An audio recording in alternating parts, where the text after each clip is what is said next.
Realisation হয়েছে কিনা আপনাদের যে আপনাদের ভাই মোবাইলগুলো বন্ধ করে এটা তো রিয়েলাইজেশন হয়েছে কিনা আপনার অপরাধ করছেন?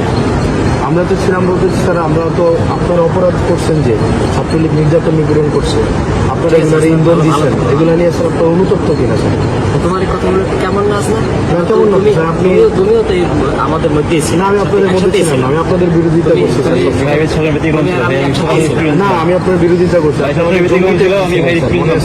আপনি আমার জঙ্গি ট্যাগ দিয়েছিলেন ওই ইয়াতে রেজিস্টার বিল্ডিং এ, আপনি বলছিলেন আমি জঙ্গি।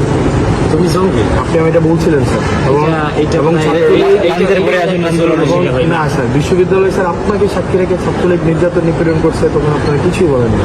এবং স্যার রিয়েলাইজেশন হলে তো ফাইন, আপনারা আমাদের সমাজের বিবেক, রিয়েলাইজেশন এটা হয় কিনা যে স্যার এটা অত্যাচার, কোনো অন্যায় হইলে সেটা আপনাদের এই রিয়েলাইজেশন হয় কিনা স্যার? আমাদের বলা তো ওইটা তো বলো, প্রত্যেকটা মানুষের ব্যক্তিগতভাবে আমি ব্যক্তিগতভাবে মনে করি যে কোনো অন্যায় হইলে সেটা স্যার আপনার সময় অন্যায় হয় না বিশ্ববিদ্যালয় স্যার, গেস্টরুম গণরুম অন্যায় হয় না? গেস্টরুম গণরুমটা ধারাবাহিকভাবে প্রক্রিয়া চলে আসে। এটা আপনার সময় ছিল না, আমার সময় ছিল, কিন্তু আমার কিন্তু উদ্যোগগুলো আমারই নেওয়া ছিল।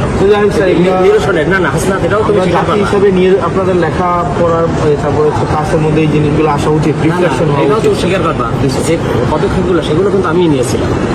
এটাও না ওই অর্থে না স্যার, আপনারা সবসময় ডিনাই করছেন, কোন অর্থে সেটা ভিন্ন, কিন্তু শুরুটা কিন্তু আমিই করেছিলাম। নির্যাতন নিপীড়ন তোমরা সহযোগিতা করছিলাম।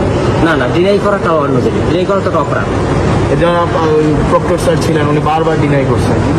না না, ডিনাই ইতিহাস সবাইকে ভালো থাকবে, শুভকামনা।